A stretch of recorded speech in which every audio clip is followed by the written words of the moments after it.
안녕하세요. 증권시장과 투자 분석 3주 2차시 강의 시작하도록 하겠습니다.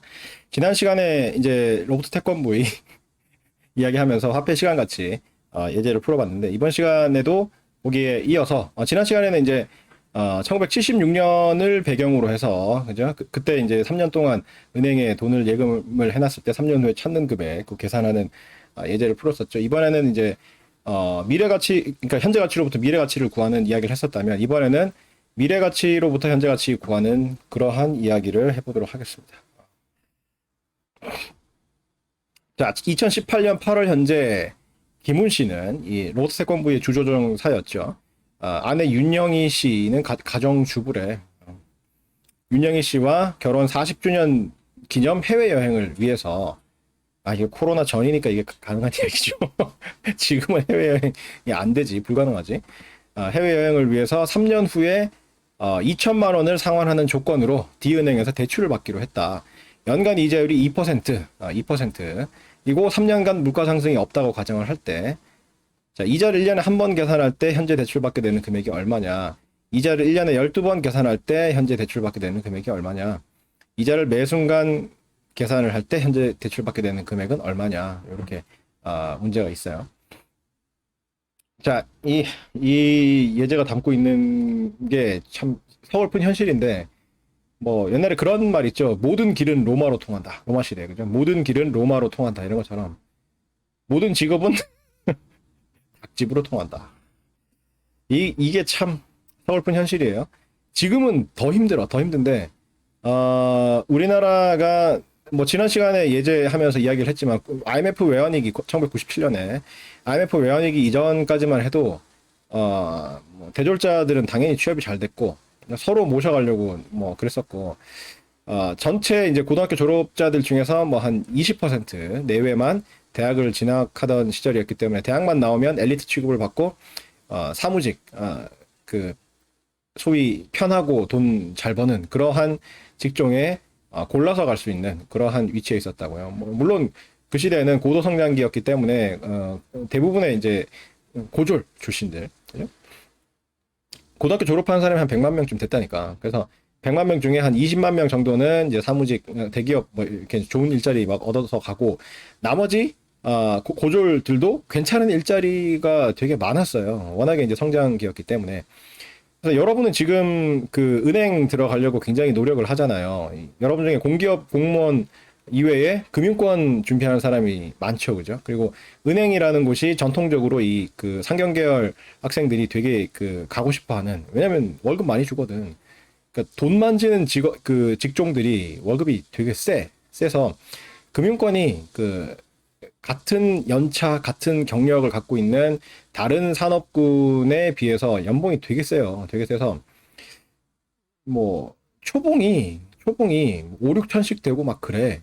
은행 같은 경우에. 뭐 물론 은행마다 다르고 은행 사정 따라서 다르고 뭐 하여튼 그렇지만 몇 년 이미 오래됐어. 국민은행, 신한은행 뭐 이런 데는 그 행원 기준으로 남자 4년제 대졸 행원 기준으로 해서 초봉이 한 5, 6천씩 됐었어요. 몇 년 전에 이미 그랬었어. 지금은 동결됐는지 아니면 좀 깎였는지 더 올랐는지 좀 변동은 있을 수 있지만 몇 년 전에 이미 그랬었다고. 근데 그 직업들이 옛날에는 고졸들이 하던 자리라고. 그죠? 그러니까 상고. 지금은 뭐 상업고등학교가 뭐 거의 없어지고 이름도 많이 바뀌었죠. 무슨 경영정보고등학교 뭐 이렇게 많이 바꿨는데 옛날에 상고 출신들이 상업고등학교 나와가지고 은행에 이제 고졸로서 은행에 취업을 많이 했었다고. 그래서 지금 이 4년제 대졸 그 상경계열 졸업해가지고 4년제 대졸자들이 피 터지게 열심히 경쟁을 해가지고 노력해가지고 들어가는 그 자리가 수십 년 전에는 고등학생 상고 출신들 고졸들이 저 일하던 그런 자리예요. 그런 자리. 그래서 굉장히 이제 취업하기가 좋았는데 외환위기, 1997년 외환위기를 겪으면서 이 경제 구조가 굉장히 많이 변했어. 그러니까 97년 외환위기 이전까지만 하더라도 뭐 종신고용, 그래가지고 기업에 일단 취업을 하면 특별히 뭐 잘못을 저지르지 않는 이상은 끝까지. 정년이라는 게 의미가 있었다고. 정년 뭐 55세 이러면 웬만하면 기업에 들어가면 55세까지 버티다가 나오는 거야. 지금은 불가능하지. 지금은 뭐, 은행, 그러니까 그나마 이제 좀 그 오래 갈 수 있다는 은행도 40대에 명예퇴직을 받기 시작하는 그러한 시대이기 때문에 지금은 상황이 많이 다른데 97년 이전만 하더라도 그 이 경제 체제라든가 제도라든가 뭐 여러 가지 운영이 일본의 이제 시스템을 많이 따라가고 있었는데 일본은 지금도 이제 종신 고용의 그 전통이 많이 남아 있어요. 일본도 뭐 많이 깨지고 했지만 많이 아직까지도 남아 있는데 그 우리나라는 1997년 이전에는 진짜 이제 종신 고용 뭐 이런 개념이었어. 그래서 일자리 구하기도 쉬웠고 한번 들어가면 이제 종신 고용되는 뭐 그런 시대였어요. 그래서 이 셀러리맨이 너무나도 흔했고 그 시대에는 뭐 자영업자들이 오히려 돈을 더 많이 벌었어. 직장인들보다. 그러니까 취업하기도 쉬운데 그죠? 자영업자들도 돈을 많이 벌었다고. 그래서 그 시대에 여러분 부모님 세대 혹은 그 이전 세대 그 이야기를 들어보면 더러워서 회사 못 다니겠다고 때려치고 사업하겠다 이런 사람들 되게 많았어요. 왜? 사업해가지고 자기 그 월급을 받는 게 아니라 자기 그 사업을 하면 자영업 그 음식점 포함해가지고 자영업 포함해가지고 본인이 사장이 돼서 뭔가 운영을 하면 월급 생활자들보다 훨씬 돈을 많이 벌었었어요. 그래서 옛날에는 뭐 그 식당 사장님 그다음에 뭐 옷가게 사장님 이런 사람들이 어디 가면은 뭐 대우 많이 받았어.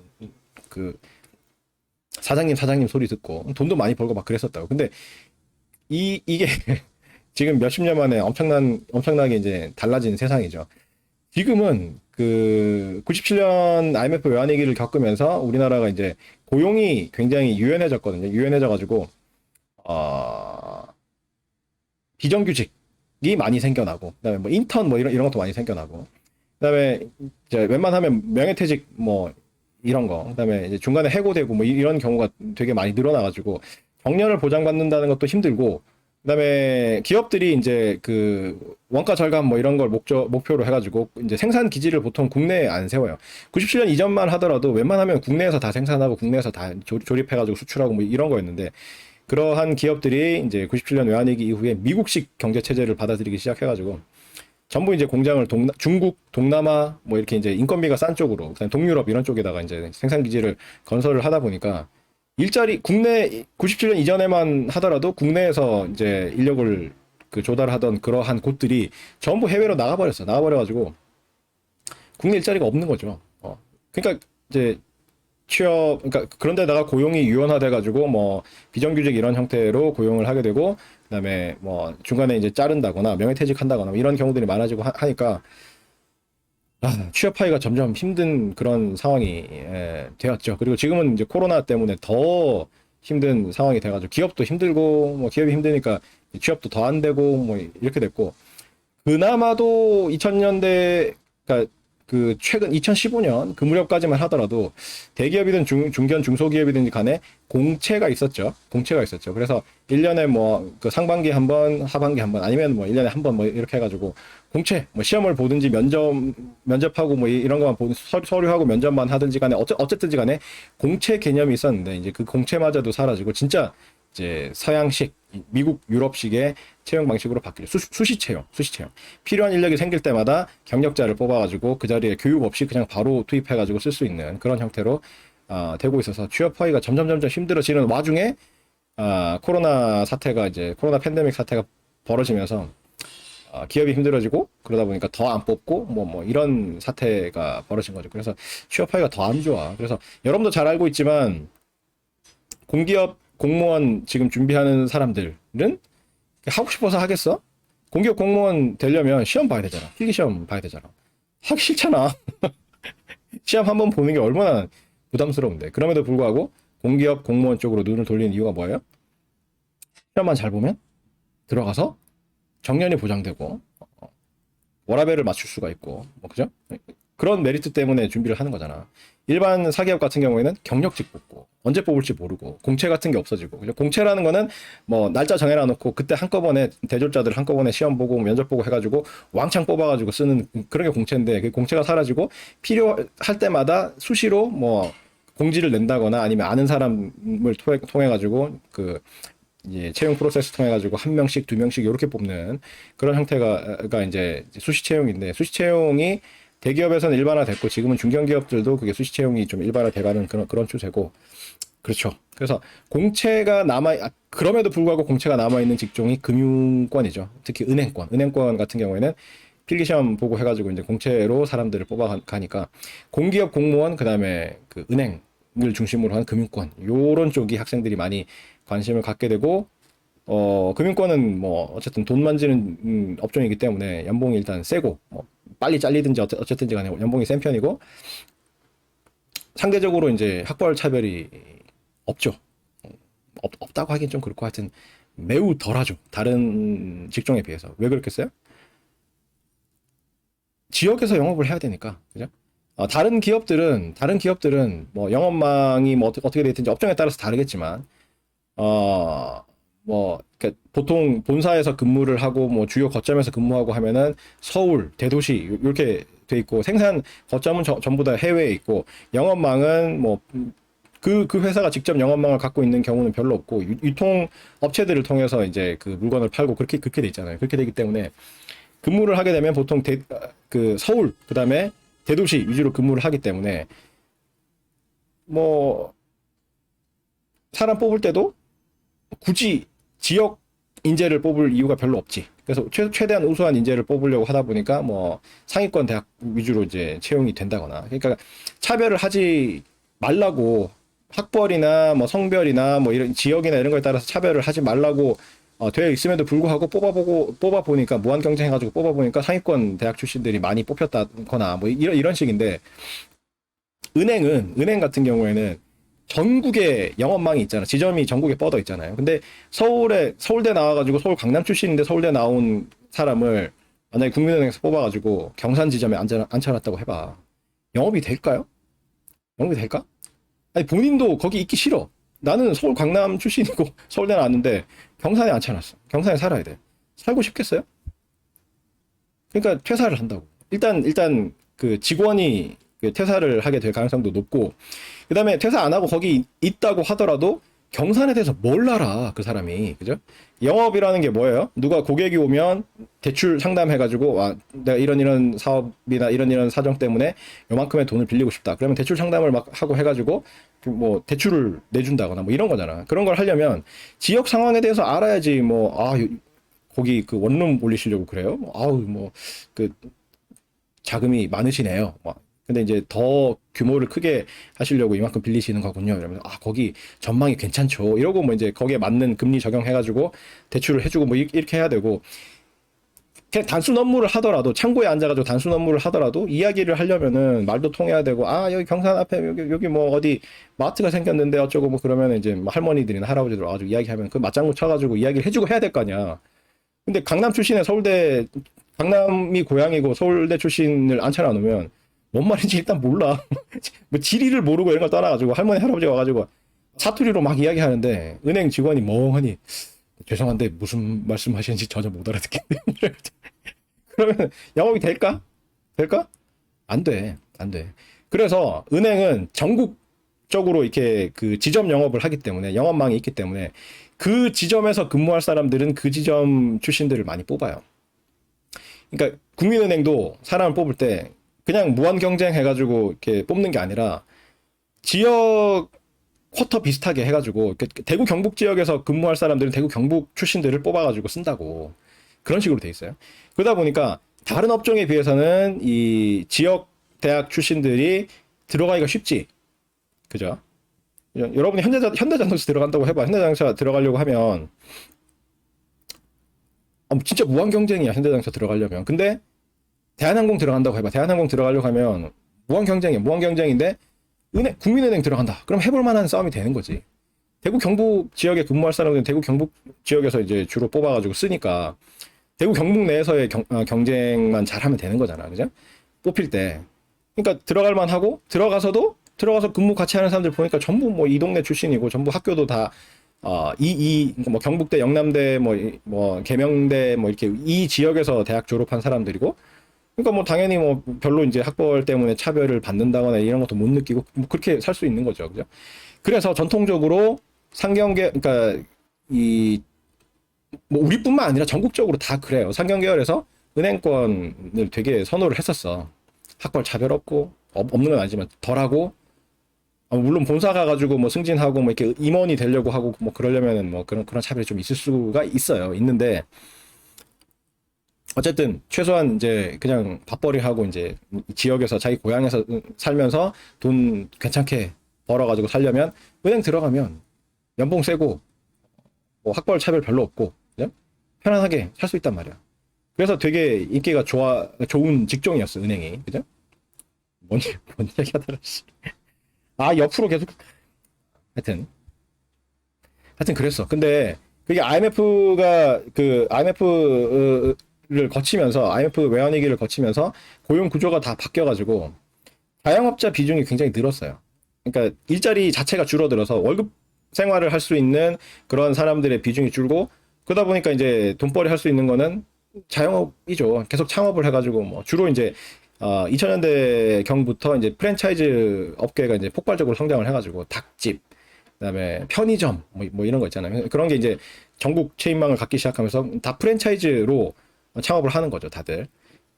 그러니까 뭐 일찍 퇴직한 사람들도 있을 거고 아니면 그런 이제 월급 생활을 할 수 있을 정도의 이제 일자리를 갖지 못한 사람들 그런 사람들이 이제 그런 이제 본인이 창업을 해가지고 자영업을 하게 될 텐데 그러다 보니까 자영업자 비중이 우리나라가 되게 높아요. 다른 일본이나 미국이나 뭐 유럽에도 뭐 하여튼 그 좀 안 좋은 그 상황이 이태리 같은 경우에 경제 상황이나 이제 고용 상황이 별로 안 좋은 편이긴 하지만 독일이라던가 뭐 이런 이제 제조업 강국들 이런 데랑 비교를 해보면 우리가 제조업 자체의 경쟁력은 강한 편이지만 그 전체 고용 시장에서 자영업자의 비중이 굉장히 높아. 그래서 7, 80년대만 하더라도 80년대, 90년대까지도 그죠? IMF 이전까지만 하더라도 이거 월급쟁이 생활 때려치고 사업하겠다 이런 사람들이 많았는데 지금은 안 그렇죠. 지금은 안 그래. 안 그래. 월급 주면은 그냥 붙어 있으려고 그래. 왜? 자영업이 너무 자영업자들이 많으니까 경쟁이 너무 치열한 거야. 여러분 닭집 해가지고 부자 됐다는 사람 최근에 본 적 있습니까? 닭집 해가지고 부자 된 사람들은 다 옛날에 창업한 사람들이야. 그래서 프랜차이즈 업계에 대부가 돼 있지 이미. 근데 그 사람들 밑에서 프랜차이즈 받아가지고 그 실제로 이제 점포를 운영하는 사람들은 그렇게 되기가 힘들어요. 그죠? 왜? 무한 경쟁, 출혈 경쟁이거든. 그래서 80년대, 90년대에 자영업 해가지고 뭐 돈 벌고 떵떵거리고 살던 사람들이 지금은 자영업자들의 모습이 그 모습이 아니죠. 아니고 조기 퇴직한 사람들이나 아니면 뭐 이렇게 그 하여튼 월급 생활을 할 수 있을 정도의 직업을 구할 수 없었던 사람들이 최후의 보루로 선택하는 이제 자영업 중에서 가장 이제 진입 장벽이 낮은 게 닭집하고 편의점이죠. 왜냐하면 외식업체 중에서도 다른 이제 전문적인 식당이라던가 뭐 이런 거는 기술이 있어야 되잖아요. 그러니까 요리 그 예를 들어서 베트남 식당 그러면은 베트남 음식에 대한 전문성이 있어야 그 식당을 할 수가 있는 거잖아. 근데 이 닭집은 닭 튀기는 거거든 그냥 소스나 이런 이제 레시피 같은 거는 본사에서 프랜차이즈 본사에서 정해주는 대로 하는 거고 닭 그냥 뭐 그 매뉴얼에 따라서 닭을 뭐 어디서 공급받아가지고 본사에서 공급받아가지고 기름에 뭐 5분을 튀긴다 그러면 타이머 맞춰놓고 튀기는 거잖아. 그러니까 별다른 기술 없이도 할 수가 있고 그나마 필요한 노하우 같은 거는 프랜차이즈 본사에서 제공을 해준단 말이야. 그러니까 가장 그 특별한 뭔가 전문성이 없어도 진입할 수 있는 자영업이 대표적인 게 편의점하고 닭집이야. 그래서 여러분들 부모님들도 이제 치킨집이나 그 편의점 하시는 분들이 꽤 있으실 텐데 별로 상황이 안 좋아. 우리나라에 뭐 닭집도 그렇고 그 편의점도 그렇고 뭐 워낙에 촘촘하게 깔려 있죠. 그래서 경쟁도 치열하고 그다음에 또 이제 뭐 배달의 민족이라든가 이제 그 배달 앱이 발달하면서 배달하면서 배달 그 수수료 같은 거 그런 거 나가고 뭐 하여튼 등등 뭐 하여튼 그래서 유리할 게 하나도 없는 그런 상황이에요. 그래서 뭐 어떤 직업을 갖게 되든지 간에 고용이 너무 유연해져 가지고 조기 퇴직할 가능성이 높아지고 그러다 보니까 조기 퇴직해 가지고 나오면 은행에 있던 사람이 뭐 40대에 명예퇴직해 가지고 뭐 퇴직금을 많이 받아서 나온다고 하더라도 아는 게 없잖아. 창업을 하려고 하더라도 뭘 하겠어. 그죠? 그러니까 제일 쉬운 게 닭집이나 편의점이 되는 거라고. 그래서 모든 직업은 닭집으로 통한다. 뭐 이런 굉장히 슬픈 이야기를 할 정도로 굉장히 흔해졌어요. 흔한 패턴이 돼버렸어. 그래서 이 로버트 태권브이의 안타까운 현실이죠. 그래서 뭐 우리나라 치킨은 세계적인 그러니까 인기를 얻고 있고 외국 사람들이 보고 뭐 한국 치킨 좋다고 막 뭐 그러고 그러는데 그리고 이제 프랜차이즈 본사는 되게 돈을 많이 벌어요. 우리나라 프랜차이즈 사업도 좀 구조가 그래. 그래서 프랜차이즈 그 본부 쪽이 좀 유리하도록 그렇게 돼 있고 파트너인 실제 그 매장을 운영하는 분들한테는 이제 혜택이 생각보다 많이 돌아가지 않도록 구조가 돼 있어서 여기서 보면 상당히 놀랜데요. 프랜차이즈 산업의 원조인 그 프랑스 뭐 이런 데서 이제 우리나라 프랜차이즈 산업을 보면 깜짝 놀래가지고 아니 뭐 이런 구조가 이런 이야기를 할 정도로 그러니까 본사는 되게 이제 유리하게 돼 있고 밑에 이제 그 실제로 영업을 하는 사장님들은 굉장히 힘든 구조로 돼 있다고 그래요. 나도 그쪽 전문가는 아니어서 정확한 데이터라든가 이런 거는 뭐 잘 모르겠지만 하여튼 내가 아는 바로는 그렇게 알고 있어. 그래서 이 안타까운 일인데 이 태권 부위의 주조종사였던 김훈하고 윤영희는 결국 결혼을 했어. 그때 그 3년 후에 예금해가지고 뭐 13만 얼마 그 예금해가지고 돈 찾아가지고 프로포즈를 해가지고 성공을 했어. 성공을 해가지고 결혼을 했는데 결혼 40주년 기념으로 3년 후니까 언제니까 2021년인가 올해인가 아 하여튼 빨리 여행 잘 갔네. 돈 빌려가지고 돈 모아서 2021년에 가자 이랬었으면 코로나 만나가지고 여행을 못했겠지만 돈을 일단 은행에서 2천만 원을 빌려가지고 그러니까 2천만 원을 갚도록 지금 빌리는 거지. 그러니까 나중에 3년 후에 갚을 금액이 2천만 원이 되도록 돈을 빌려가지고 여행을 간 거야. 여행을 갔는데 그러면 지금 얼마 빌릴 수 있는가 뭐 이런 거죠. 연간 이자율이 2%고 3년간 물가 상승이 없다고 가정을 할 때 현재 대출받을 수 있는 금액이 1년에 이자 계산 한 번만 하는 경우, 12번 하는 경우, 매 순간순간 계속 하는 경우에 지금 빌리게 되는, 은행에서 이제 대출받게 되는 금액이 얼마인지를 한번 계산해 보라는 이야기죠. 안타까운 사정이죠. 이게 구조적으로 방법이 없어요. 방법이 없어서. 그래서 다들 공무원하고 공기업에 목을 매는 거지. 한번 시험 필기시험 봐가지고, 필기시험 보기는 싫지만 되게 힘들지만 공부해가지고 들어가면 정년이 보장이 되고 공무원은 뭐 박봉이라고 그러지만 공기업은 박봉은 아니거든. 박봉은 아니야. 공기업 월급 괜찮아요. 웬만한 대기업 수준 정도 돼요, 진짜로.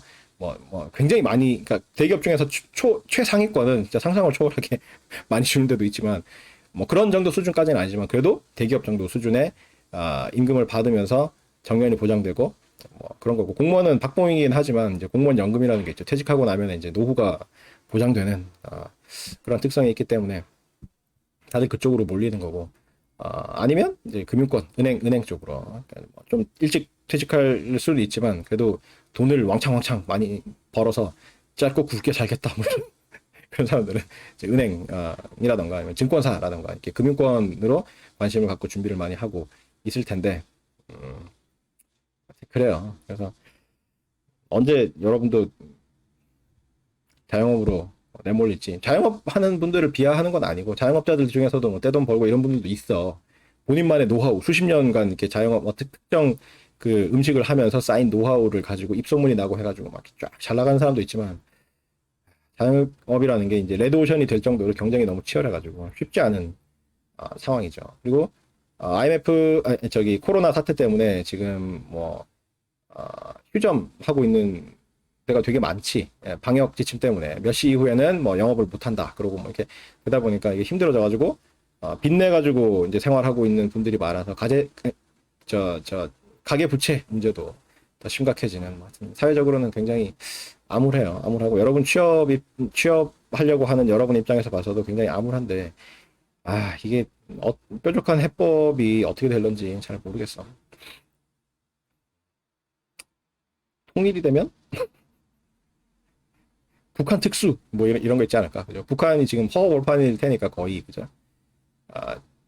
우리나라가 몇십 년 동안 우리나라 국토를 개발했던 그거를 북한에다 할 수 있잖아. 그러면 건설 산업이 뭐 대폭발할 것 같아. 그러면 이제 고용도 늘고 건설주를 사야 돼. 주식하는 학생들 통일될 것 같은 그 기미가 느껴지면 건설주를 사야 돼. 건설회사 주식을 사야 돼요. 북한 특수가 올 거야.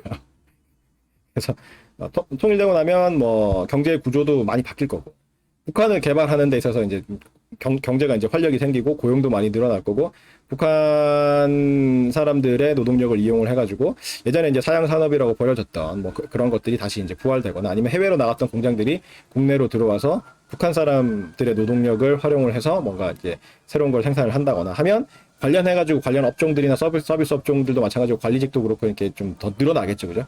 그러면 이제 여러분들도 그 취업 관련해서 숨통이 트일 수 있는 그리고 여러분은 해당 사항이 없을 수도 있는데 여러분 뒷세대 그러니까 여러분보다 뭐 한 대여섯 살 10살 정도 적은 그러니까 지금 초등학교 다니고 뭐 이런 학생 그런 친구들은 인구가 줄어가지고 북한 특수가 없다고 하더라도 취업난이 지금보다는 많이 덜 할 거야. 많이 덜하고 예전처럼 기업들이 인력이 부족해가지고 사람을 모셔가려고 하는 그런 시대가 올 수도 있어. 물론 뭐 AI가 그 막 발달해가지고 인구가 줄어도 AI로 이제 인력을 대체를 해가지고 뭐 계속해서 취업난에 허덕일 수도 있지만 그거에 그런 거에 비해서는 지금 인구 구조가 그러니까 출생아 수가 너무너무 떨어져가지고 힘들어지고 있어요. 하여튼 그래. 그리고 계산을 한번 해봅시다. 헛소리 하다가 거의 30분 지나갔네. 피가 되고 살이 되는 헛소리니까 그냥 들으세요. T 시점에서의 화폐 금액을 MT라고 하고 이제 현재 시점을 T 시점, 3년 후의 T 시점을 라지 T 시점, 연간 이자율을 R이라고 하고 이자 계산 횟수를 N이라고 할 때 첫 번째 문제는 그 나중에 이제 갚는 금액이 2천만 원이라며. 그래서 M 라지 T를 2천만 원. 그다음에 3년 후에 이제 2천만 원을 갚기로 했으니까 라지 T 빼기 스몰 T는 3년 3이고 그다음에 이자율은 2% 그래서 0.0이고 1년에 이자 계산을 한 번만 한다고 그랬으니까 N은 1이에요. 그래서 MT는 현재 가치는 2천만 원의 현재 가치를 구할 거야. M 라지 T 나누기 1 플러스 R의 라지 T 빼기 스몰 T승인데 이자 계산 한 번 할 경우의 공식이죠. 이때 M 라지 T가 2천만 원이고 R이 0.02이기 때문에 2천만 원 나누기 1.02의 3승 라지 T 빼기 스몰 T는 3이라고 그랬죠. 이렇게 계산을 할 수가 있다.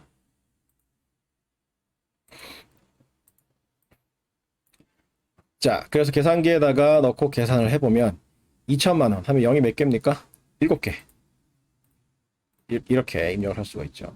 나누기 1.02의 3승 이렇게 해서 이퀄 누르면 1884만 6,446원 69전 이렇게 계산이 된다. 그래서 3년 후에 2천만 원을 갚을 걸로 그 계약을 해가지고 원금을 2천만 원으로 해서 지금 대출받을 수 있는 금액이 1년에 이자 계산을 한 번 할 경우에 연간 이자율이 2%일 때 1884만 6,446원 정도를 대출받을 수가 있다. 자, 이번에는 1년에 12번 매월 이자 계산을 하는 경우에 이게 어떻게 되느냐를 살펴보면 공식은 이렇게 되죠. MT는 M 라지 T 나누기 1 플러스 N분의 R에 N 곱하기 라지 T 빼기 스몰 T승 이렇게 되죠. 1년에 N번 이자 계산을 하는 경우에 화폐 시간 가치 공식이죠. 요거를 이용해가지고 계산을 해보면 M 라지 T는 2천만 원, 그 다음에 R이 0.02, 그 다음에 N이 12, 그 다음에 그렇기 때문에 이제 지수 부분은 12 곱하기 3 이렇게 되는 거죠. 자, 이거 재활용 한번 해봅시다. 이게 분모는 똑같고 분자는 똑같고 분모만 지우고 적어봅시다. 괄호 열고 1 플러스 분수 0.02 나누기 12에 괄호 닫고 몇 승 하고 12 곱하기 3 이렇게 해서 계산을 하면 이렇게 1883만 6231원 41점 이런 값이 계산되게 된다. 그래서 이러한 조건 하에서는 1883만 6231원 정도를 대출받을 수 있게 된다. 자, 매 순간순간 이자 계산하는 경우에는 공식이 M 스몰 t는 M 라지 t 곱하기 2의 마이너스 R 곱하기 라지 t 빼기 스몰 t승 이렇게 돼 있죠. 그래서 숫자를 집어넣으면 M 라지 t는 2천만 원, 그 다음에 R은 0.02, 라지 t 빼기 스몰 t는 3이니까 이렇게 계산할 수가 있다. 요거는 뭐 재활용하려니까 재활용하기가 힘든 구조죠. 2 하고 0이 7개 곱하기 2의 몇 승은 여기 있다고 그랬죠. 2의 몇 승. 그다음에 마이너스 0.02 곱하기 3 이퀄 하면 1883만 5290원 67점 이렇게 계산이 된다. 이런 걸 알 수가 있죠. 지웁시다. Shift Clear 다 지웠어요. 초기화 시켜놔놓고 자, 그 다음에 다음 주제로 바로 넘어가게 되는구나. 이제 지금까지 했던 게 이제 화폐 시간 가치 이야기를 했고, 이제 수익률에 대해서 이야기를 해볼 거예요. 수익률은 뭐, 금방 넘어갈 거야. 수익률을 이야기하기 위해서는 자연 로그라는 게 등장해요. 양수 X에 대해서 자연 로그는 이렇게 정의가 된다. lnx는, 밑이 2인 로그야. 밑이 2인 로그야. 여러분이 고등학교 1학년 때 배웠던 로그가 기억이 날런지 모르겠는데,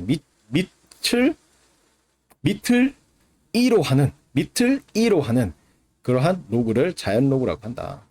그 x의 저 부분을 진수라고 그러죠. 로그 함수의 진수라고 그러죠. 진수는 항상 양수여야 되죠. 로그 함수는 진수가 양수인 함수죠. 밑이 2인 그런 그 로그 함수를 자연 로그라고 natural logarithm. 자연 로그를 natural logarithm인데 왜 NL로 안 하고 LN으로 했습니까? 이게 이 로그를 처음 발명한 사람이 스위스 사람인가 그런데 이제 프랑스어권 스위스가 그 국어가 여러 개죠. 5개 국어인가 하여튼 독일어, 프랑스어 뭐 하여튼 뭐 등등 해가지고 5개의 공식적인 국어가 있는데 그래서 불어를 이제 주로 쓰는 사람들은 불어로 이야기해, 프랑스어로 이야기해. 근데 독일어를 주로 쓰는 사람하고 만나도 서로 의사소통이 돼요. 스위스 하여튼 특이해. 나는 불어로 이야기하고 저 사람 독일어로 이야기하는데 서로 알아들어. 내가 구사하는 언어는 프랑스어지만 독일어도 알아듣고 하여튼 그 스위스 안에서 통용되는 5개 국어들끼리는 서로 통용이 되나 봐. 하여튼 희한한 나라인데 그 로그를 발명한 사람이 뭐 하여튼 처음 만든 사람이 네이피어인가 하여튼 그 스위스 사람인데 그 사람이 프랑스어권 사람이기 때문에 프랑스어에서는 형용사가 뒤로 가. 영어에서는 natural logarithm 이러는데 불어로 읽으면 logarithm natural인가 하여튼 그래. 그래서 natural이라는 저 형용사가 뒤쪽에 가기 때문에 그 앞 글자를 따가지고 함수 이름을 지으면 ln이 되는 거예요. ln. 그래서 lnx는 밑이 2인 그러한 로그 함수가 되겠다. 방금 2라고 이야기하니까 또 생각나는 게 있는데 뭐 이미 아는 사람도 많을 거야. 요즘에는 워낙에 오래된 이야기여가지고 경상도 사람만 2와 2를 구분할 수 있어. 경상도 사람만 2와 2를 말로 소리로 구분할 수 있다고. 내가 대학 가가지고 그 수학과에서 수업을 많이 들었거든요. 수학과 수업을 많이 듣다 보면 뭐 교수님들이야 뭐 이렇게 좀 템포를 늦춰가지고도 강의하고 이렇게 하는데 그 조교의 연습 시간이 있어. 그러니까 문제 막 풀어주고 뭐 이렇게 조교가 들어가지고 하는 경우가 있는데 조교들은 친절하지 않거든. 우리는 조교라는 개념이 없죠. 이게 수학과 학생들은 이공계는 조교가 좀 있을 건데 인문사회계열은 조교가 들어와가지고 수업을 한다거나 문제를 풀어준다거나 이런 개념이 잘 없는데 이공계는 그런 게 많은데 조교가 들어와가지고 문제를 막 풀어주는데 엄청 빨리 풀어 막 휘갈겨가지고 막 풀고 칠판에 풀고 그냥 나가버리는데 그러니까 나도 그거 보고 막 이렇게 하려면은 칠판 보고 적고 할 수가 없고 조교가 하는 이야기를 들으면서 대충 내가 아는 거 하고 막 해가지고 이제 필기를 막 한단 말이야. 하고 나서 고개를 들고 딱 보면 칠판에 있는 거랑 달라. 뭐가 달라요? 2하고 2하고 구분이 안 돼.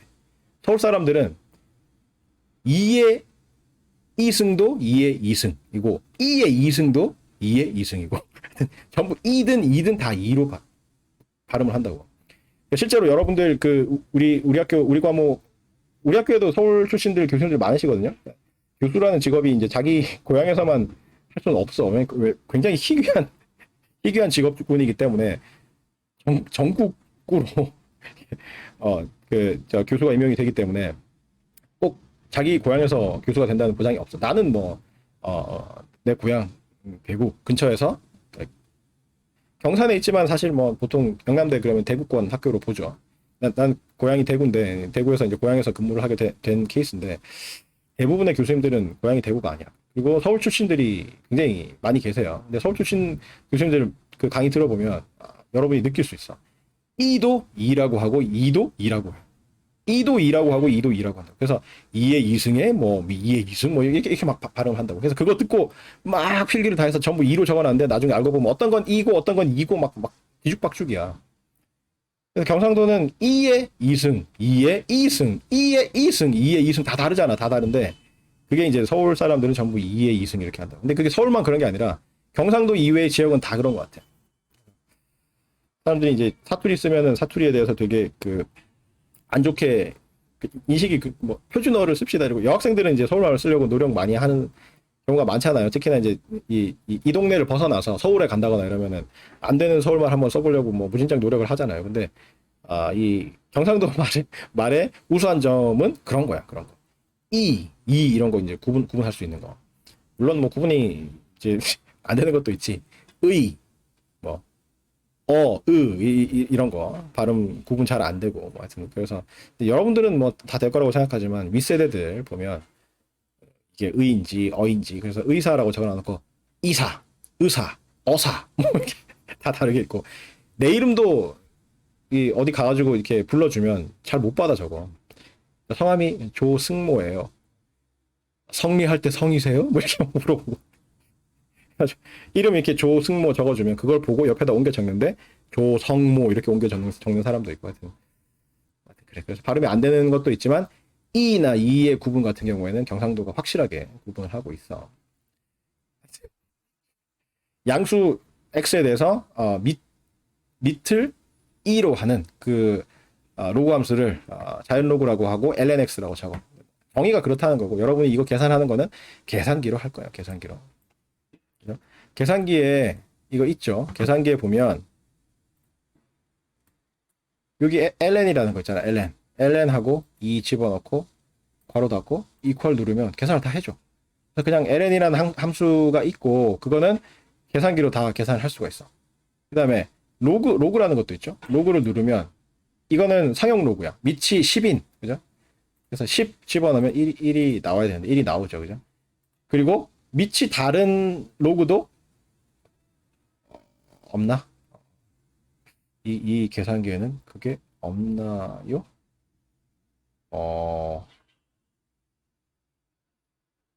여기 있네, 여기. 밑을 다르게. 밑이 2이고, 진수가 3인 로그. 이런 식으로 계산을 할 수가 있어. 그죠?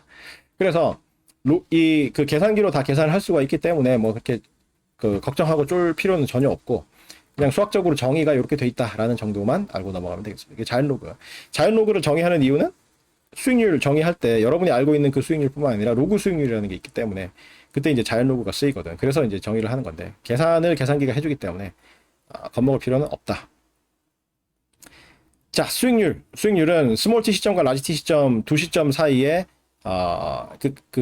임의의 t 시점에서의 가치가 mt인 투자안이 있을 때 그 투자안에 대한 수익률을 두 가지로 정의를 할 수가 있거든요. 먼저 여러분이 흔히 알고 있는 수익률은 이런 거야. 그죠? MT분의 M 라지 T 빼기 M 스몰 T. 요거를 기호로 RTTM이라고 내가 쓴 거야. RTTM. 책에는 아마, 책에 이렇게 써놨나, 안 써놨나, 정확히 기억이 안 나는데, 하여튼, 이 단순 수익률을 대문자 R을 써가지고, 대문자 R 쓰고, 밑에 있는 아래 첨자, 스몰 t, 라지 t 이거는 투자 기간이야. 스몰 t 시점에 투자를 해가지고 라지 t 시점에 투자를 이제 회수를 했다는 거야. 중단하고 이제 처분을 했다는 거야. 처분한 거고 위첨자의 M은 투자안의 이름이야. 투자안의 이름. 그래서 M이라는 이름을 갖고 있는 어떤 투자안, 그러니까 삼성전자 주식이라고 해봅시다. 삼성전자 주식을 7만 원에 샀어. 그러면 M 스몰 t가 7만 원이고 이거를 뭐 한 1년 동안 이제 갖고 있었더니만 1년 후에 10만 원이 됐어. 10만 원이 돼서 M 라지 T가 10만 원이다. 그럼 10만 원에 팔았다. 그러면 그때 수익률 어떻게 계산합니까? 7만 원 분의 10만 원 빼기 7만 원 이렇게 계산을 하잖아. 그 개념이 이 개념이야. 단순 수익률. 그래서 라지 RTTM은 MT분의 M 라지 T 빼기 MT 이렇게 계산하는 수익률. 여러분이 알고 있는 그 수익률을 투자한 M의 T 시점과 라지 T 시점 사이의 단순 수익률, simple rate of return, 단순 수익률이라고 하고 요거를 로그 수익률이라고 그래. 로그 수익률. MT분의 M 라지 T에다가 자연 로그를 취한 거. MT분의 M 라지 T에다가 자연 로그를 취한 요거를 소문자 R을 써가지고 RTTM, 밑에 아래 천자 T, 스몰 t, 라지 t 이거는 투자 기간이에요. 스몰 t 시점에 투자를 시작해가지고 라지 t 시점에 이제 처분을 한 그런 상황을 나타내는 거고, 이제 위첨자 m은 투자한의 이름이야. 요거를 투자한 m의 t 시점과 라지 t 시점 사이에 로그 수익률이라고 불러. log rate of return, log rate of return. 그래서 수익률은 요 두 가지가 있는데 주로 이제 흔히 실무적으로 많이 쓰는 거는 첫 번째죠. 단순 수익률. 여러분이 알고 있는 그 수익률도 단순 수익률이야.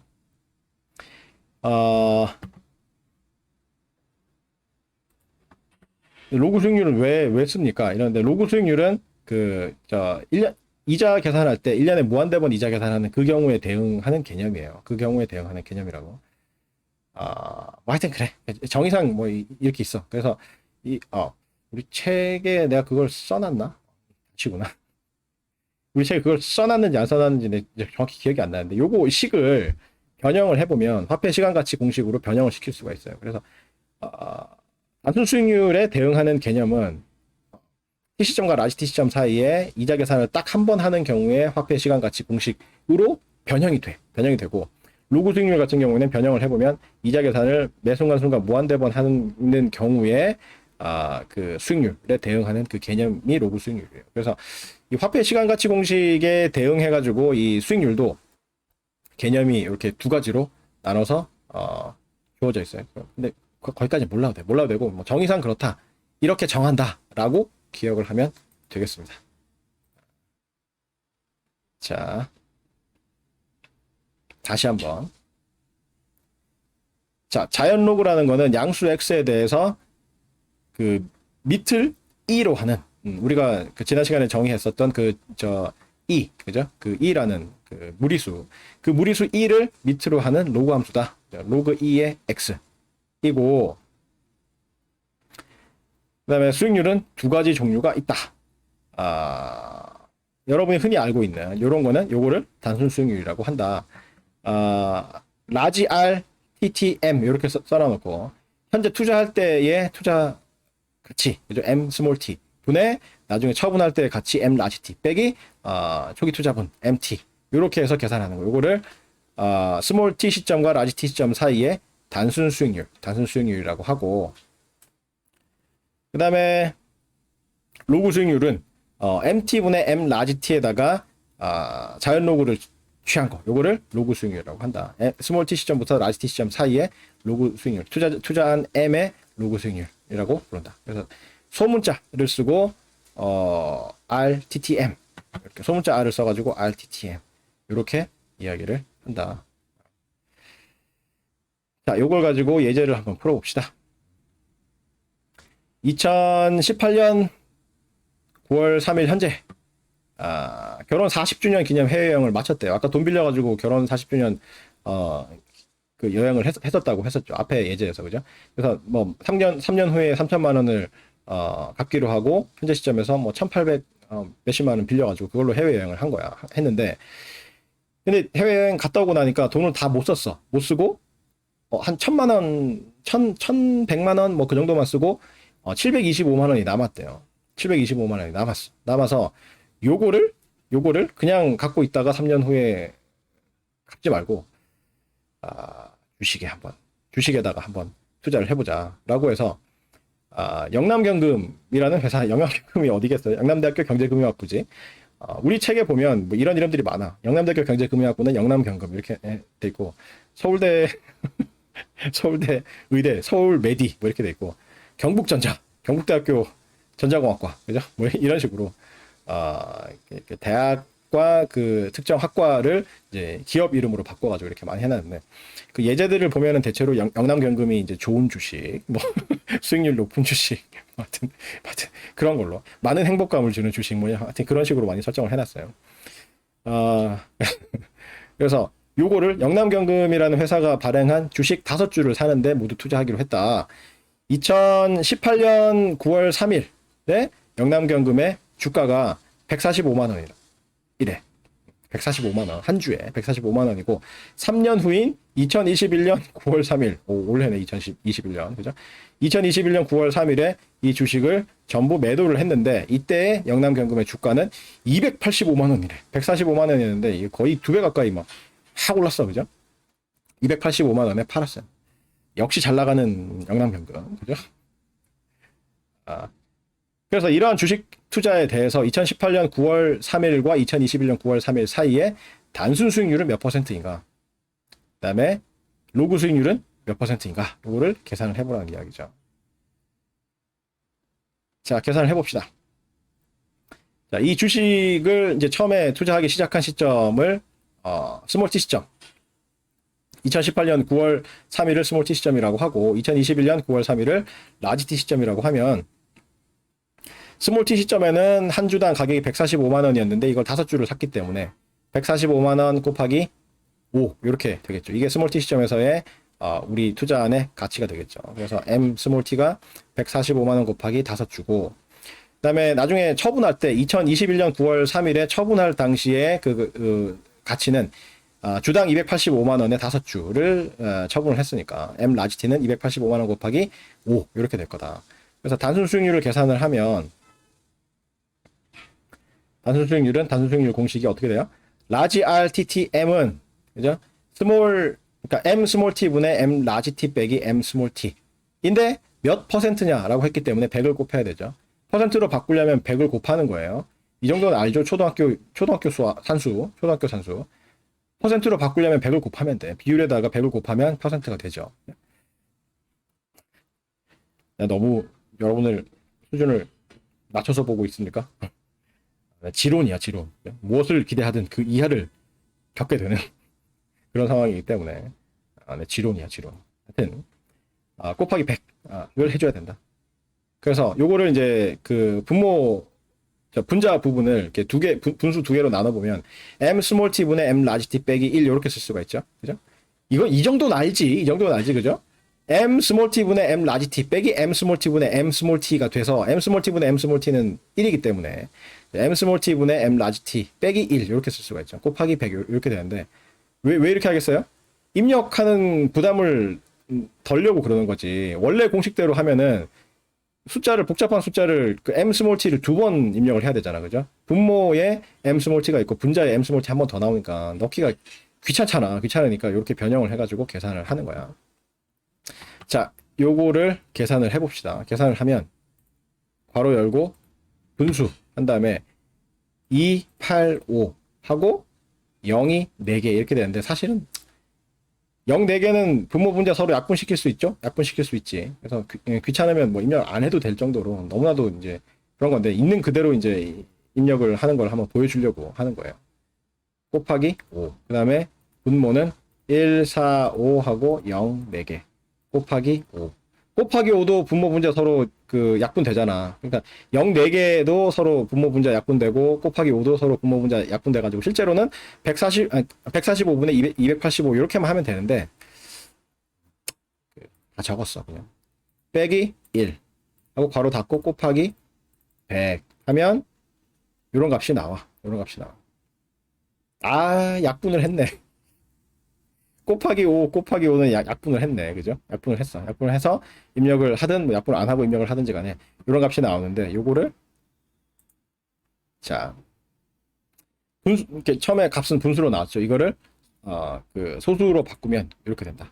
96.55172414%가 계산이 된다. 내가 계산기 모드를 안 띄워놨었네. 그죠? 입력을 이렇게 했어. 그죠? 눈에 보이는 대로 그대로 입력을 해가지고 이퀄을 누른 다음에 이거를 소수로 바꾸면 96.55172414%가 계산이 되게 된다.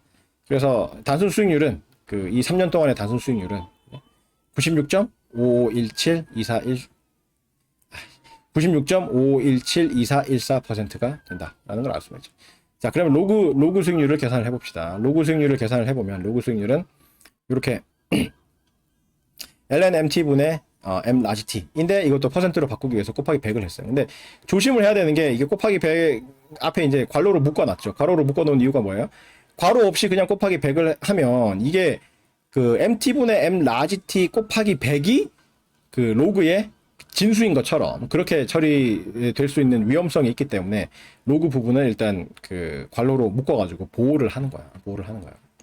자, 저거를 한번 입력을 해보면 이렇게 ln 145만원 곱하기 5 분의 285만원 곱하기 5 한 다음에 괄호 닫고 곱하기 100 이렇게 되는데 이것도 이제 0 4개하고 5주라고 하는 거 저걸 약분할 수 있을 텐데 곱하기 5 곱하기 5 뭐 이런 거 약분하고 이제 저 단위 같은 거 다 약분을 한 거예요. 원화 약분하고 퍼주라고 한 거 다 약분해가지고 이렇게 적었어요. 자, 괄호 열고 그다음에 ln 그죠? ln 자연 로그 그다음에 분수 해가지고 2, 8, 5 하고 0 4개 있는 거 약분했다고 칩시다. 오버 1, 4, 5 괄호 닫고 곱하기 100 이렇게 해보면 67.57554378%가 나오게 된다. 67.57554378%가 계산되게 된다라는 거죠. 여기서 이제 학생들이 조금 신기하게 생각 안 할래나? 분수를 누르면 커서가 분자에 나타나. 그래서 입력을 할 때 분자부터 먼저 입력하고 분모를 입력하게 돼 있어요. 그죠? 왜 이럴까? 그죠? 이게 서양에서는 분자부터 읽어. 분자부터. 영어로 읽으면 이게 1 over 2야. 1 over 2. 이 위에 있는 1 이런 뜻이야. 1 over 2. 분수를 그렇게 읽어요. 1 over 2. 그래서 그리고 실제로 쓰는 거는 내 외국 사람들 쓰는 거 자세히 관찰을 못 했는데 아마 쓸 때도 우리처럼 분모를 먼저 써서 2분의 1 이렇게 쓰는 게 아니라 쓸 때도 1을 먼저 쓰고 이 분수 표시 끊고 밑에 2를 쓰고 이렇게 쓰지 않을까 싶어요. 1 over 2 이렇게 읽는다. 그렇기 때문에 서양식은 분자부터 이렇게 분모로 내려오는 위에서 밑으로 내려오는 이게 너무나도 자연스럽다. 그래서 그게 이제 프로그래밍이 돼 있어서 이제 계산기에도 이렇게 입력이 되도록 그래서 분수 키를 누르면 분자부터 입력하도록 그렇게 돼 있어요. 그러니까 동양권에서는 그 일본 한중일 최소한 한중일 이 삼국에서는 분모부터 읽지 2분의 1 이렇게 읽지. 그리고 글자를 쓸 때도 분모부터 2 먼저 쓰고 짝대기 끊고 1 이렇게 밑에서 위로 올라가면서 쓰는데 이거는 뭐 의미 자체가 그런 거잖아. 그러니까 어순이라던가 뭐 이렇게 읽는 방법이라든가 이런 게 이제 언어적으로 차이가 있기 때문에 그죠?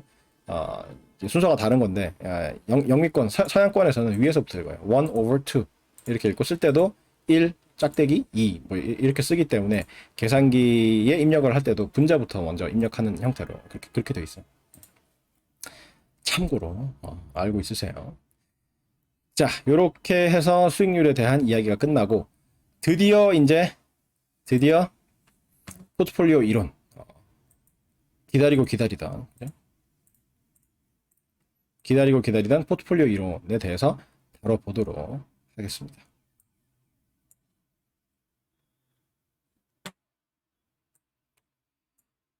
자, 포트폴리오 이론. 자, 포트폴리오 이론을 하기 전에 확률과 통계의 기초 부분을 다뤄야 돼요. 왜? 포트폴리오 이론 이제 배워보면 알겠지만 시작부터 전부 그냥 확률과 통계로 돼 있어. 그래서 이게 다른 그 경제학 분야에 비해서 이 금융을 좀 학생들이 어렵게 생각하는 이유 중에 하나가 경제학은 처음부터 확률 통계로 시작 안 하잖아. 그죠? 그냥 여러분이 이제 중고등학교 때 흔히 보던 그냥 그 함수의 형태로 이야기가 진행이 되고 이렇게 하는데 금융은 시작부터가 이제 확률 통계로 시작을 해. 원래 태생 자체가 그래요. 이론 자체가 그렇게 시작을 했어. 왜? 불확실함을 다루는 학문이다 보니까 금융은 미래가 굉장히 불확실하다는 걸 기본으로 해가지고 모든 내용을 전개를 하거든요. 그죠? 그러다 보니까 확률과 통계에 대해서 기본적인 사항을 알아야 이론에 대한 이야기를 할 수가 있어. 그래서 포트폴리오 이론을 본격적으로 이야기하기 전에 확률과 통계의 기초적인 내용을 먼저 다룰 거야. 근데 걱정할 필요는 없는 게 이 확률과 통계의 계산은 계산기가 다 해줄 거고 이 개념마저도 수학과나 통계학과에서 배우는 정도로 깊이 있게 다루지 않아. 그렇게 하면은 문과생들한테 그렇게 하면 테러지. 그죠? 그래서 공식적으로 미국도 마찬가지고 미국 교과서도 그렇고 보면 다루고 있는 이 확률 통계의 그 포맷이라든가 이론적인 그 단순함이 수학과나 통계학과 학부 수준에서 다루는 거에 비해서 더 쉽게 다운그레이드 시켜가지고 많이 써놨고 내 책도 그러한 형태로 써놨는데 내 책은 이제 특징이 뭐냐면 외국에서 만들어 놓은 그러한 틀이지만 그럼에도 불구하고 최선을 다해서 꼼꼼하게 다 수학적으로 증명을 해놨어. 그래서 내용 나오고 증명 나오고 뭐 이런 형태로 해가지고 써놨어요. 확률과 통계의 기초 이 부분부터 시작해서.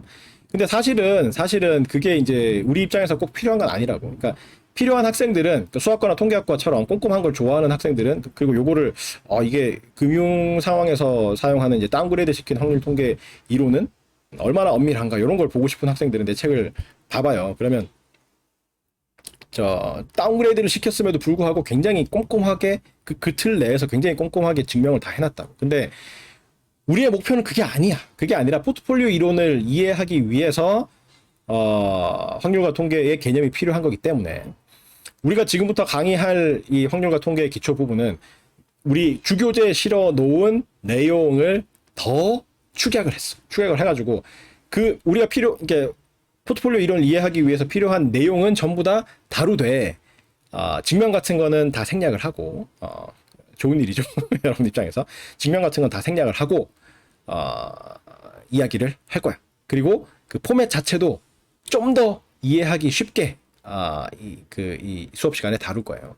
그래서 수업 시간에 다루는 내용은 책에 있는 내용하고 근본적으로 동일한 내용이긴 한데 수업 시간에 다루는 내용은 증명을 생략하고 여러분의 이해도를 높이기 위한 형태로 표시를 해놓은 거고, 뭐 기호가 다르거나 그런 건 아니야. 그런 건 아닌데 하여튼 이 배치하거나 이렇게 흘러가는 흐름 같은 거를 그런 식으로 해놓은 거고, 우리 교재에 적어놓은 거는 똑같은 내용인데 그거를 좀 더 엄밀하게 증명을 해가면서 좀 더 엄밀하게 써놨어요. 그런 차이가 있을 뿐이지 내용은 똑같은 거야. 그래서 이 확률과 통계 기초 부분은 책에 나오는 내용보다 우리 이 동영상 강의에 나오는 내용을 위주로 공부를 하세요. 공부를 하고 책에 있는 것 중에서 봐야 되는 부분에는 뭐 동그라미를 쳐 놓는다거나 안 봐도 되는 부분에는 뭐 X표를 해 놓는다거나 이렇게 표시를 해 놓으세요. 그렇게 하면 우리 동영상 강의를 통해서 배우는 내용을 책에서 볼 때는 어떻게 봐야 되는지를 표시를 해가면서 보면 나중에 중간고사 볼 때 좀 쉽게 책을 보면서 우리 동영상 강의의 내용을 복습할 수 있는 그런 형태가 될 거예요. 수학과 통계학과 학생들은 관심 있으면 한번 찬찬히 읽어봐. 별로 어렵지는 않은데 하여튼 꼼꼼하게 적어놨어. 그러니까 아기가 딱딱딱딱 맞게 증명을 다 해놨다고. 자, 확률과 통계의 기초. 자, 확률이라는 게 무엇이냐라고 하면 어떤 일이 발생할 가능성을 0과 1 사이의 실수로 표현한 거를 그 일에 대한 확률이라고 불러요. probability. 그리고 확률이 0이다라고 하면 그 일은 절대로 발생하지 않는다는 의미고, 확률이 1이다 그러면 그 일은 확실하게 발생한다라는 의미가 되겠다. 그래서 어떤 일이 발생할 확률이 0이다 이러면 그거는 절대 발생하지 않는 일이고, 어떤 일이 발생할 확률이 1이다 그러면 그 일은 확실하게 발생하는 게 확실하다 이런 의미고, 발생할 확률이 0.5다라고 하면 발생할 수도 있고 안 할 수도 있고 그게 이제 반반이다 이런 거가 되는 거고, 어떤 일이 발생할 확률이 0.7이다 그러면은 발생할 가능성이 좀 더 높다. 그러니까 확실하진 않지만 발생할 가능성이 발생하지 않을 가능성보다 좀 더 높다. 뭐 이런 의미가 되겠죠. 그래서 그 확률 값이 1에 가까워질수록 더 확실한 거고 0에 가까워질수록 안 일어날 가능성이 더 높은 거고 뭐 그런 거예요. 그런 식으로 어떤 일이 발생할 가능성을 0과 1 사이에 실수로 표현한 그거를 그 값을 확률이라고 해요. probability. 그 다음에 확률 변수는 어떤 값을 취할 확률이 부여된 변수를 확률 변수라고 그래요. random variable. 어떤 변수가 있는데 변수가 특정 값을 취할 확률이 부여되어 있는 그러한 변수를 확률 변수라고 한다고요. 그러니까 예를 들어서 내가 이거 온라인이니까 이게 안 되는구나. 우리 수업 듣는 대형 강의를 기준으로 합시다. 대형 강의가 한 170명? 160명? 뭐 그 정도 들을 텐데 170명이라고 합시다. 170명 학생들 중에서 그죠? 남학생 비중이 얼마나 되는지 안 세봤는데 170명 중에서 한 반이 남자라고 해봅시다. 그러면 얼마입니까? 85명? 남학생이 어떤 강의실에 85명이 들어있는데 이 85명 중에서 한 명을 불러내는 그러한 사건이 있다고 할 때 확률 변수 X를 뭘로 정하냐면 그렇게 불러낸 학생의 키라고 해봅시다. 키. 그죠? 키. 그러면 X가 내가 어떤 강의실에 앉아 있는 85명의 남학생 중에서 한 사람을 불러냈을 때 그 학생의 키를 X라고 하면 그 X 값이 170cm일 확률 이런 걸 계산할 수 있잖아. 그죠? 그럼 계산할 수 있잖아. 전체 85명 중에서 170cm인 사람들을 쭉 추려내면 170cm인 사람이 만약에 20명이다. 그러면 한 명을 불러내가지고 그 사람 키가 170cm일 확률 그러면 85분의 20 이게 그 확률이잖아. 그런 식으로 내가 불러낸 어떤 남학생의 키를 X라고 하면 그 X라는 변수가 어떤 특정 값을 취할 확률을 부여할 수가 있지. 그런 거를 확률 변수라 그래. 확률 변수라 그래. 어떤 값을 취할 확률이 부여된 변수를 확률 변수라 그래. 확률 변수. 보통 변수는 그러니까 일반적으로 여러분이 그 수학을 혐오하지만 최소한 이 정도는 알죠. 변수는 그 소문자, 영문 소문자로 나타내죠. x, y 뭐 이렇게 나타내죠. x, y, z 전부 소문자로 쓰잖아요. 쓰는데 확률 변수는 대문자로 써. 대문자로 변수를 나타내면 그 확률 변수. 확률 변수고 확률 변수가 취할 수 있는 값들은 소문자로 나타내. 확률 변수가 쓸 수 있는 그 취하는 값들은 소문자로 나타내고 확률 변수는 대문자로 나타낸다고. 일반적인 변수는 영문 소문자로 나타내지만 확률 변수는 영문 대문자로 나타낸다. 그러니까 일반적인 변수하고 구분하기 위해서 대문자로 표현을 한다. 또 헛소리 본능. 헛소리 본능. 왜 X하고 Y가 수학에서의 대표적인 문자가 됐을까? 그거 궁금하지 않아요? 안 궁금해? 알고 싶지 않아요? 더 이상의 많은 지식은 필요 없어요. 지금 하는 공부만 해도 너무 힘들어요. 뭐 이렇게. 하는데 왜 XY가 그 수학에서의 대세 문자가 됐냐면 인쇄술하고 관련이 있는데 옛날에는 인쇄를 어떻게 했냐면 지금은 뭐 컴퓨터로 타이핑 치고 이러니까 그게 관계가 없지만 판이 있어. 그러니까 책 찍어내는 종이만한 어떤 금속 틀이 있어. 금속 틀에다가 알파벳 철자 그를 집어넣어. 그러니까 금속 활자죠. 금속 활자. 활자를 금속의 형태로 이렇게 찍어가지고 A, B, C, D, E, F, G 뭐 그런 게 전부 다 독립된 그 덩어리로 이렇게 존재를 한다고. 그거를 만약에 뭐 definition 그럼 D, E, F, N, I, T, I, O, N 요거를 이제 인쇄를 하고 싶다라고 하면 물론 이제 뒤집어진 거죠. 뒤집어져야 이 판을 다 짠 다음에 잉크 묻혀가지고 찍으면 종이에 바른 모습이 나타날 거 아니야. 판화도 좌우가 바뀌잖아. 그런 것처럼 좌우가 뒤집어져 있는 활자를 만들어요. 금속 줌을 뭐 제작하고 해가지고 만드는데 그게 이제 A를 뭐 똑같은 A 활자를 뭐 한 5,000개 만들어 놔놓고 B를 5,000개 만들어 놓고 C를 뭐 5,000개 만들어 놓고 쭉 똑같은 개수로 만들 거 아니야. 만들어 놔놓고 그걸로 인쇄할 문서를 그 틀에다가 짜 넣어. 네모난 틀에다가 A 놓고, 그러니까 definition이니까 D 놓고, 그 다음에 E 놓고, F 놓고, N 놓고, I 놓고, T 놓고, I 놓고, 뭐 이렇게 쭉쭉 놔. 글씨 쓰는 거하고 반대 방향이죠. 오른쪽에서 왼쪽으로 가면서 그거를 쭉 놓고, 그렇게 해가지고 문장을 만들고 해가지고 한 페이지를 쫙 짜요. 그래서 만들면 그냥 보기에는 좌우가 서로 이제 뒤집혀져 있는 그러한 판이 완성된다고. 그렇게 해가지고 그 활자들이 움직이지 않도록 꽉 이렇게 그 망치로 치고 옆에서 이렇게 틀 조이고 해가지고 딱 만든 다음에 거기다가 잉크를 발라가지고 종이를 콱 찍으면 그게 한 페이지가 된다고.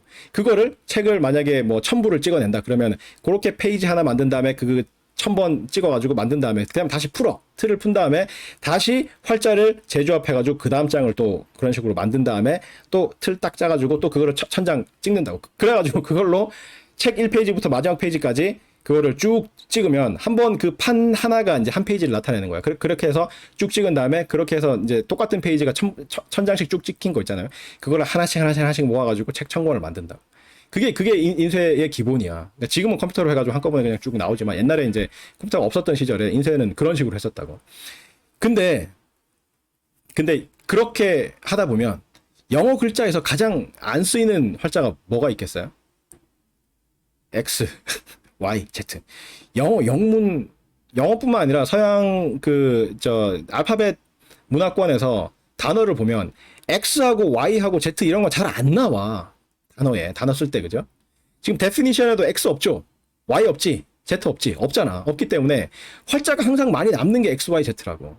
다른 활자는 그러니까 A, B, C 이런 거는 뭐 5,000개씩 만들어놔도 한 페이지 짜는 동안에 그게 계속 들어가가지고 막 모자랄 때도 있고 막 뭐 그럴 수가 있다고 그죠? 그래서 이 조판을 하는 데서 굉장히 많이 쓰이는데 잘 안 쓰이는 게 X, Y, Z 이런 거라고. 그렇기 때문에 수학 논문 같은 거를 인쇄해가지고 만들 때 그죠? 만들 때 남는 거. 그러니까 단어나 문장 같은 거 그 인쇄하는데 쓰이지 않는 거, 잘 안 쓰이는 거 이런 거를 이제 수학의 변수명으로 많이 사용을 했다고. 그래야 인쇄하기가 용이해지니까. 뭐 저 활자가 모자라거나 이런 사태가 발생하지 않으니까. 그래서 X하고 Y 같은 게 그 수학에서 주된 변수 이름으로 많이 자리를 잡은 거예요. 그러니까 별게 아니야. 별게 아니야. 하여튼 그런 이유가 있어. 그런 이유가 있어. 헛소리였어. 상식으로 알고 있으세요. 하여튼 그래. 그래서 일반 변수는 소문자로 나타내는데 이 확률 변수는 대문자로 나타내는 게 그 일반적이다. 그다음에 확률 변수의 함수도 확률 변수야. 확률 변수의 함수도 확률 변수야. 아까 우리가 예를 들은 게 85명의 남학생 중에서 한 명을 꺼냈을 때 그 학생의 키를 X라고 했잖아. 그러면 그 X가 170cm일 확률을 계산할 수가 있다고 그랬죠. 그러면 만약에 이 X라는 확률 변수의 함수를 만들어 봅시다. 2X 더하기 1, 뭐 이렇게 봐. 2X 더하기 1이라는 함수를 만들어 봐요. 그러면 2X 더하기 1이라는 요 함수도 확률 변수야. 그죠? X가 170cm일 확률을 구할 수 있다고 하면, 그죠? 2X 플러스 1은 얼마겠어요? 170 곱하기 2 하면 340이고, 더하기 1 하면 341이죠. 2X 플러스 1이 341일 확률 구할 수 있지.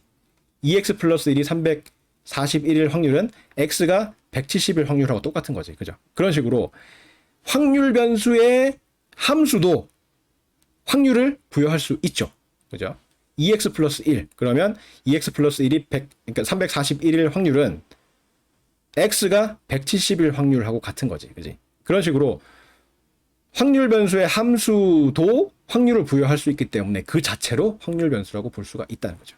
그래서 확률 변수의 함수도 확률 변수이다. 나오네. 확률 변수의 함수는 확률 변수가 취하는 값에 따라 그 함수 값이 결정되기 때문에 확률 변수의 함수 또한 어떤 값을 취할 확률이 부여된 변수라고 할 수가 있다. 따라서 확률 변수의 함수도 확률 변수다. 뭐 이렇게 해서 써놨어요. 그 다음에 상수도 확률 변수다. 상수도 확률 변수다. 왜? 상수는 그 상수 값을 취할 확률이 1인 확률 변수죠. 그죠? 그렇잖아. 상수 1이 있다고 해봐. 1이 0이 될 확률은 0이지. 1은 1이지. 1이 0이 될 수가 없잖아. 그러니까 1이 0이 될 확률은 0이야. 1이 2가 될 확률도 0이고 1이 3이 될 확률도 0이고 근데 1이 1이 될 확률은 1이지. 1은 항상 1이기 때문에 1이 1이 될 확률은 1이야. 그죠? 확실하잖아. 그죠? 1이 1인 경우는 1이 1이 될 확률은 1이야. 왜? 확실히 1이기 때문에. 그렇기 때문에 상수도 확률 변수라고 볼 수가 있다. 상수가 그 상수값을 취할 확률이 1인 그러한 확률 변수라고 볼 수가 있다라는 거죠. 엑시엄이라는 게 나오는데 엑시엄은 공리라는 거예요. 공리. 수학에서 엑시엄 이렇게 적고 우리말로는 이제 한자로는 공리 이렇게 번역을 하는데 저거는 증명하지 않고 사실로 인정하는 명제야. 증명하지 않고 그냥 사실로 받아들이는 명제. 수학의 시작은 엑시엄이야. 수학의 시작은 엑시엄이라고. 그러니까 증명은 안 하지만 이거는 진리다. 이렇게 이제 딱 박아놓은 그러한 명제들로부터 시작해서 그걸 기반으로 해서 다른 걸 증명하고 하면서 수학의 체계가 세워져 있거든요. 그래서 뭐 기하학의 엑시엄은 어떤 게 있어요? 점, 선, 면 이런 거 있잖아요. 점은 위치를 나타내는 도형이다. 뭐 이런 거. 선은 길이를 나타내는 도형이다. 면은 넓이를 나타내는 도형이다. 뭐 그런 식으로. 그런 게 엑시엄이야. 증명은 안 하지만 그 자체로 그냥 사실이라고 받아들이는 진실이라고 진리라고 받아들이는 그러한 명제를 엑시엄이라고 해요. 근데 이제 우리가 다루고 있는 이 확률 통계의 기초, 여기에서의 엑시엄은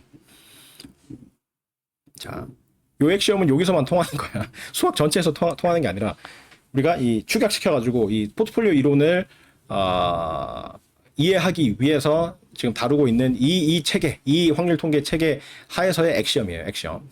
그냥 받아들이는 거예요. 받아들이는 건데 확률 변수 x가 어떤 값을 취할지는 s가지, 라지 s 가지의 상태 s에 달려 있다. 그러니까 상태 1, 2, 3, 4, 5, 6, 하여튼 그걸 나타내는, 상태를 나타내는 상태 변수를, 상태를 영어로 state of affairs, 상태, state of affairs. 그러니까 일의 상태라는 뜻이지. 우리말로 줄여서 그냥 상태라고 부르는데 state of affairs. 상태, state의 앞글자를 따가지고 s로 나타내. 그러니까 상태를 나타내는 변수를 s. 그러니까 1번 상태, 2번 상태, 3번 상태. 경제 같으면 이제 뭐 호경기, 불경기, 그런 식으로, 그죠? 경제의 상태를 나타낼 수가 있잖아. 그거를 뭐 1번 상태, 2번 상태, 3번 상태, 4번 상태, 뭐 이런 식으로 분류를 한다고 하면 그 상태를 나타내는 변수를 s라고 했을 때 총 상태를 라지 s개가 있다고 가정을 하는 거야. 라지 s가 어떤 값일지는 몰라요. 설정하기 나름이야. 그 상황 따라서 이 라지 s를 10이라고 하자, 5라고 하자, 7이라고 하자, 뭐 이런 거는 그 상황에 맞춰가지고 하는 거고, 일반적으로 이야기할 때 라지 s라는 어떤 임의의 상수 값으로 그냥 정해놓은 거야. 그래서 라지 s 가지의 상태 s에 따라서 확률 변수 x가 어떤 값을 취할지가 달려있대. 그러니까 x가 만약에 뭐 경제 성장률이라고 하면, 그죠? 경제 상태가 호경기일 때는 우리나라 GDP라고 해봅시다. 우리나라 GDP 성장률이라고 하면, 경제 상태가 1 상태일 때, 그러니까 1이 가장 좋은 상태고 10이 가장 안 좋은 상태라고 해봐요. 1일 때 가장 좋을 때, X, 그러니까 우리나라 경제 성장률은 뭐 12%다, 극단적으로, 그죠? 우리나라가 12% 성장한 적도 있어, 옛날에 70년대, 뭐 그럴 때. X가 10이다, 라고 하고, 그 다음에 상태가 S가 2일 때는 뭐 10%다. 그래서 X가 10이다. 뭐 이런 식으로 경기에 따라서, 경제 상태에 따라서 X, 그러니까 경제 성장률이 취할 수 있는 값이 달라진다는 거죠. 그런 포맷이야. 그럴 때 상태 X에서 X의 값을 XS 발음이 안 되네. 상태 S에서 X가 취할 수 있는 값을 스몰 XS 이렇게 나타내고, 상태 S가 발생할 확률을 PS라고 적을 거야. 확률 P, probability, 이 앞글자를 따가지고 P로 쓰고, 상태 S가 발생할 확률을 PS라고 나타내면 이렇게, 이게 기본 틀이야. 기본 틀, 그죠? 이 표가 우리가 이 금융 이론을 다루면서, 그러니까 포트폴리오 이론을 다루면서 기본적으로 상정하는 이 틀이에요. 요 틀 하에서 뭐 여러 가지 그 확률과 통계의 개념들을 다룰 거야.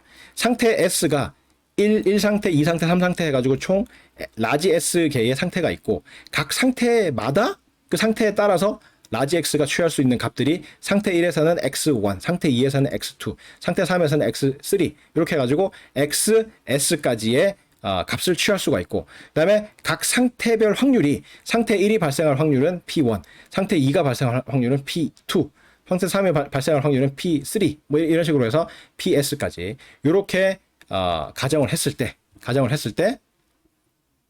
요게 성립한다. 확률을 다 더하면 1이다. 그죠? 각 상태별 확률 P1 더하기 P2 더하기 P3 해가지고 다 더해서 PS까지 더하면 이게 1이다. 라는 거는 증명하지 않고 그냥 받아들이기로 한다는 거죠. 그러니까 요러한 틀을 이렇게 짜놔놓고 각 상태를 만들어놓고 각 상태별로 확률 변수가 어떤 값을 취할지가 결정이 되고, 그 다음에 각 상태가 될 확률을 부여를 해놔놓고 했을 때 이때 이 확률들의 합은 1이 된다. 라는 게 우리가 기본적으로 가정하는 이 공리야, 공리. 그러니까 증명하지 않고 그냥 사실로 받아들이는 공리예요. 자, 요 상태에서 뭐 여러 가지 이야기를 할 거야. 평균 분산, 뭐 공분산, 뭐 이런 이야기들을 쭉 이어 나갈 텐데 시간이 다 돼서 오늘 여기까지 하고 다음 시간에 이 확률과 통계의 기초 부분 다시 반복해가지고 진행을 계속하도록 하겠습니다.